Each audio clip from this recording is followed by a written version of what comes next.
So, yan guys. Ito yung part 2. Eh, kaya nga naghihintay kayo sa part 2 nila.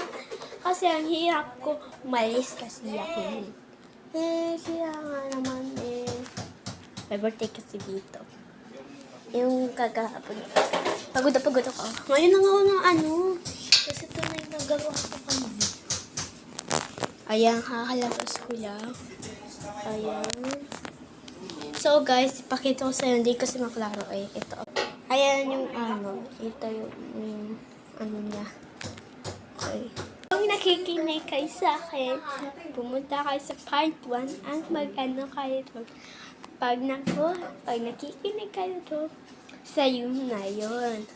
At may magpa-cash out na 11,000 pesos. Okay, salamat sa pagkaano.